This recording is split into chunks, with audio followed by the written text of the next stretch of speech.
भगवान कृष्ण और जन्माष्टमी की कहानी क्या है? आमतौर पे हम हर साल जन्माष्टमी का त्योहार मनाते हैं। इस दिन श्री कृष्ण भगवान का जन्म हुआ है, सभी को पता है और हर बार जन्मदिन मनाया जाता है। कुछ तो वजह होगी। ऐसा क्या है कि हमें हर साल कृष्ण जन्माष्टमी मनाने की जरूरत पड़ती है और कृष्ण जन्म की कहानी को सुनने की जरूरत पड़ती है? देखिए, भगवान कृष्ण की कहानी जन्मदिन की एक दिन में शुरू नहीं हुई है। इसकी बीज जो है वो कंस जब देवकी की शादी के बाद में उसको विदा कर रहे हैं तो एक आकाशवाणी होती है, उस दिन से शुरू होती है कि भाई जिसको तू विदा कर रहा है इसका 8वां पुत्र तेरी मृत्यु करेगा। और कृष्ण भय से आशंकित हो जाते हैं। वो वासुदेव और देवकी को कैद कर देते हैं, उसके 7 पुत्रों को लगातार मारते हैं। 8वें पुत्र के ऊपर द्वारपाल सो जाते हैं, गेट खुल जाते हैं। वासुदेव उसको लेकर के गोकुल जाते हैं, यमुना स्थान दे देती है। यशोदा के बगल के अंदर एक लड़की योग माया है, उनकी जगह पे उसको लिटाते हैं, योग माया को लाते हैं। अगले दिन कंस आकर के योग माया को लेता है, योग माया उनके हाथ से छूटती है। वो कहती है कि तू मुझे कहाँ मार रहा है, तेरे मारने वाला तो गोकुल में पल रहा है। कंस बड़ा व्याकुल हो जाता है।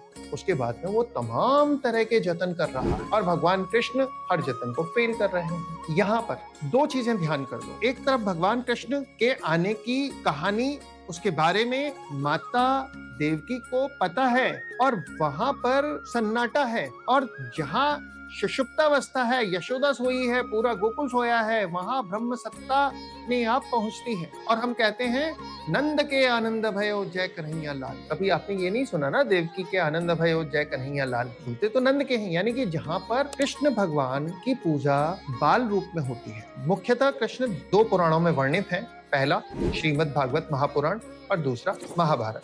श्रीमद् भागवत महापुराण के 10वें स्कंद के कृष्ण बालक हैं, माखन चोर हैं, स्नेह बांटते हैं, बांसुरी बजाते हैं, गोपियों के साथ जाते हैं, गौपालक हैं, उनकी पूजा सर्वव्यापी है। लेकिन महाभारत के कृष्ण द्वारिकाधीश हैं, नगर नियोजक हैं, युद्ध के शंख बजाते हैं, उनकी पूजा आमतौर पे नहीं होती है। तो भगवान कृष्ण ने आपको संदेश क्या दिया? देखो, भगवान कृष्ण ने मुख्यतः कंस को मारा, जरासंध को हरवाया, नरकासुर, शिशुपाल। अब इन सबके साथ में एक प्रयोग देखिए, काल यवन भी इसी श्रेणी में आते हैं कि ये सारे लोग अपने आप को धार्मिक अधिकारों से, धार्मिक नियमों से परे समझते थे कि हम तो भाई राजा हैं, हम तो सामर्थ्यशाली हैं, हमें इन नियमों से क्या लेना देना, हम तो अति विशिष्ट हैं, अपने धन बल से सब कुछ अर्जित कर लेंगे, ये तो प्रजा के लिए होता है धर्म। तो जहां पर लोग अपने आप को धर्म सत्ता से अलग मानते हैं, उनका लोभ, उनका मोह, उनका क्रोध, उनका मद, उनका मत्सर,